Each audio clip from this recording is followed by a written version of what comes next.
بسم اللہ الرحمن الرحیم۔ سونار سے زیورات خریدنا رقم کے ذریعے یا زیورات دے کر، سونا دے کر۔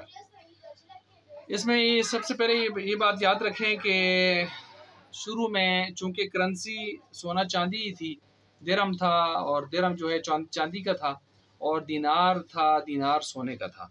تو بعد میں تو اب یہ سونے چاندی کی کرنسی نہ رہیں، اب تو لوہے، پیتل اور اسی طرح جو ہے کاغذ کی صورت میں ثمن عرفی کے طور پر جو ہے کرنسی آ چکی ہے، ہر ملک کی اپنی اپنی۔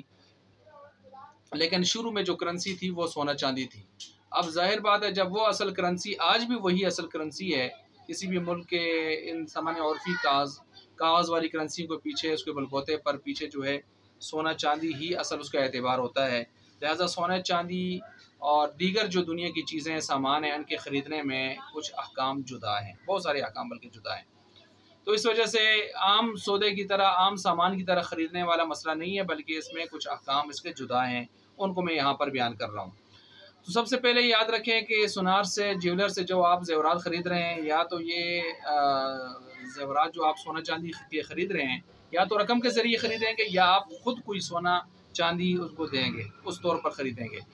تو اگر آپ رقم دے کر خرید رہے ہیں تو ایسی صورت میں پھر اس کی تین صورتیں ہیں۔ نمبر ایک، آپ جو رقم دے رہے ہیں وہ بھی نقد ہے، اور جو آپ سونا چاندی زیورات خرید رہے ہیں وہ بھی اسی مجلس میں نقد ہیں۔ تو یہ جب دونوں نقد ہیں عوضین، تو یہ بالکل بالاتفاق جائز ہے یہ سودا۔ دوسرا یہ ہے کہ دونوں ادار ہیں، تو بالاتفاق یہ ناجائز ہوگا۔ تیسری صورت یہ ہے کہ کوئی ایک نقد ہے اور دوسرا کیا ہے، ادار ہے۔ تو اس صورت میں بعض اہل علم، اہل حدیث والا حضرات جو ہیں، اس طرح کے کچھ لوگ، وہ تو اس کو ناجائز کہتے ہیں، لیکن عام جو فقہاء ہیں سارے، وہ سارے کے سارے اس کو ایک شرط کے ساتھ جائز کہتے ہیں۔ وہ کہتے ہیں کہ دونوں میں سے کوئی ایک، یعنی احد العوضین، رقم یا وہ زیور، ان دونوں میں سے کوئی ایک چیز نقد ہونی چاہیے، یعنی اسی مجلس میں، مجلس برخاست ہونے سے پہلے اس پر دوسرے کا قبضہ ہو جانا چاہیے، دوسرے فریق کا قبضہ ہو جانا چاہیے۔ کوئی ایک چیز بالکل نقد ہونی چاہیے، تب جا کے یہ بے جائز ہوگی۔ چنانچہ یہ ہو گیا حکم سونار سے زیورات خریدنے کا۔ اب اس کے علاوہ دوسری جو صورت ہے وہ یہ ہے کہ جب آپ سونار سے زیورات خرید رہے ہیں اور اس کے بدلے میں آپ سونا چاندی ہی دے رہے ہیں، زیور ہی دے رہے ہیں، یا کوئی خالص سونا کچھ چیزیں دے رہے ہیں، تو وہ ایک الگ مسئلہ ہے۔ اس میں پھر یہ ہوگا کہ اس میں دو صورتیں ہوں گی۔ نمبر ایک، آپ زیور کے بدلے میں جو زیور دے رہے ہیں اسی جنس کا ہے، مثلا سونا لے رہے ہیں، سونا ہی دے رہے ہیں، چاندی لے رہے ہیں، چاندی ہی دے رہے ہیں، تو جنس دونوں کی ایک ہو گئی ہے صورت میں۔ اس سودے کے جائز ہونے کے لیے دو شرطیں ہیں۔ نمبر ایک، اسی مجلس میں آپ دو جو ہے نقد و نقد معاملہ کریں، یعنی ادھر سے بھی پیسے بھی نقد ہوں اور ادھر سے پیسے نہیں آئے، ادھر سے بھی جو سونا دیے جا رہے مشتری کی طرف سے وہ بھی نقد ہو، اور اس طرف سے جو زیور دیا جا رہے وہ بھی نقد ہو، جب دونوں طرفہ سونا ہے اور دو طرفہ یا پھر چاندی ہے۔